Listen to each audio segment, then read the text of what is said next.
descend into eternal night, 1,000 to 4,000 meters down, where pressure could crush a submarine. Common belief says it's barren, but the truth is far stranger. Here's the catch: over 75% of the inhabitants produce their own light.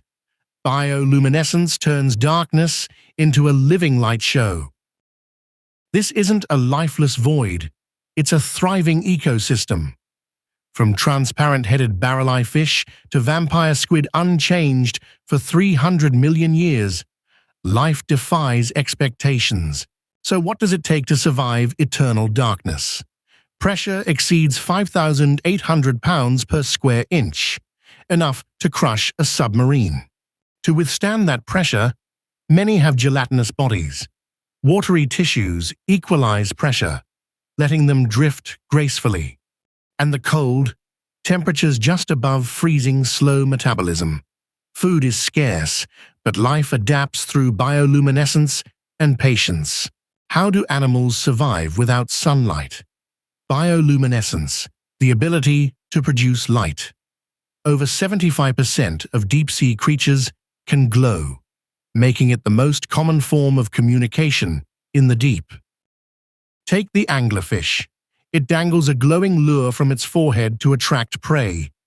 Once close, it strikes with razor-sharp teeth. But bioluminescence isn't just for hunting.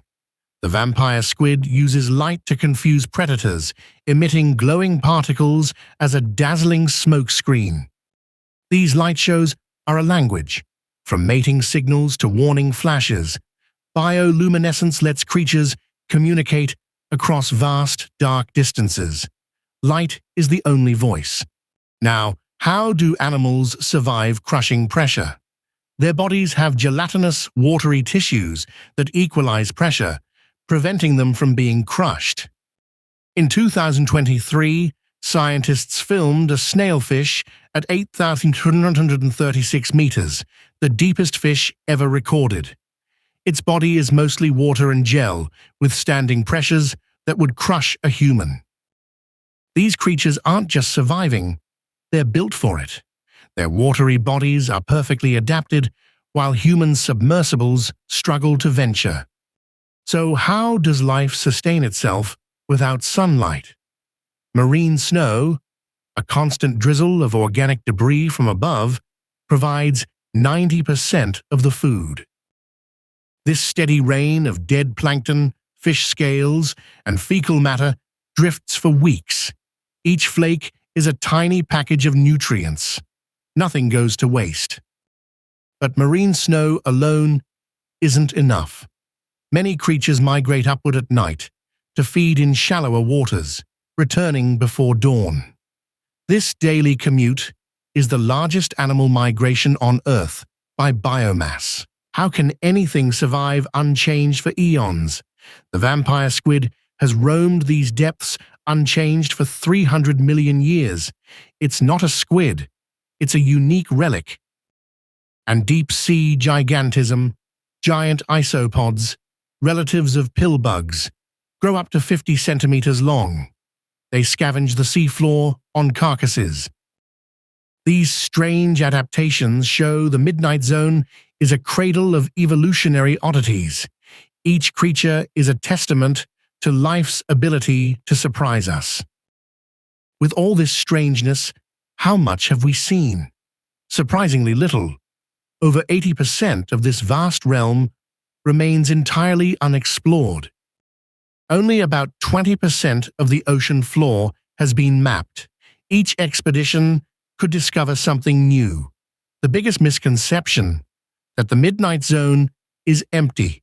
But there's another challenge: oxygen. Below 1,000 meters, oxygen levels drop dramatically. Yet creatures thrive here with slow metabolisms and efficient gills, which means even large predators visit.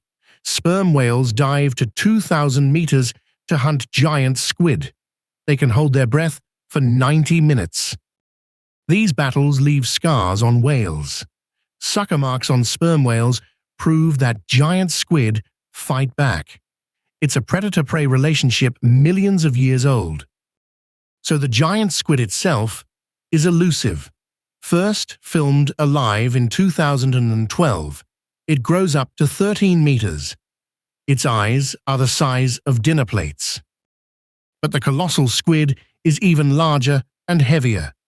It lives in Antarctic waters. Its tentacles have rotating hooks, not just suckers. Now, jellyfish also thrive here. Some are bioluminescent, creating rainbow displays. The Atolla jellyfish flashes like a disco ball when attacked. And siphonophores are superorganisms. They look like one animal, but are colonies of tiny individuals. Some stretch longer than a blue whale. Here's the catch. The Dumbo octopus lives deeper than any other octopus. It flaps ear-like fins to swim. It's named after Disney's elephant, which means even arthropods adapt. Sea spiders in the deep grow legs over 30 centimeters long. They walk on the sea floor, feeding on soft corals. But the biggest surprise, hydrothermal vents. These underwater volcanoes spew superheated water. Around them, tube worms grow meters tall. So life here doesn't need sunlight. Bacteria convert chemicals from vents into energy. This process is called chemosynthesis, and the Yeti crab farms these bacteria on its hairy arms. It waves them in the vent plume to cultivate food, a gardener of the deep. But when a whale dies and sinks, it creates a temporary oasis. Its carcass feeds creatures for decades. A whale fall is a bonanza, which means zombie worms arrive. They bore into bones and digest fats. They have no mouth or stomach, just acid-secreting roots. But gigantism isn't limited to isopods. The giant amphipod, a shrimp-like crustacean, can grow to 30 centimeters. These scavengers feast on whale falls, packing in nutrients for months. And then there's the giant isopod itself. A relative of the pill bug, it grows up to 50 centimeters. It scuttles along the bottom using powerful legs to tear apart carcasses. The Dumbo octopus lives deeper than any other octopus. It flaps ear-like fins to swim gracefully. Named after Disney's elephant, it's a gentle predator of the abyss. Even arthropods adapt. Sea spiders in the deep grow legs over 30 centimeters long. They walk on the sea floor, feeding on soft corals with a long proboscis. But the biggest surprise, hydrothermal vents. These underwater volcanoes spew superheated water rich in minerals. Around them, life thrives in total darkness. Tube worms grow meters tall, anchored to the vent. They have no mouth or gut. Bacteria inside them convert chemicals into food, sustaining entire oases. And the Yeti crab farms bacteria on its hairy arms. It waves them in the vent plume to cultivate food, a gardener of the deep, thriving on chemosynthesis. But when a whale dies and sinks, it creates a temporary oasis. Its carcass feeds creatures for decades. A whale fall is a bonanza in the food desert, which means zombie worms arrive. They bore into bones and digest fats.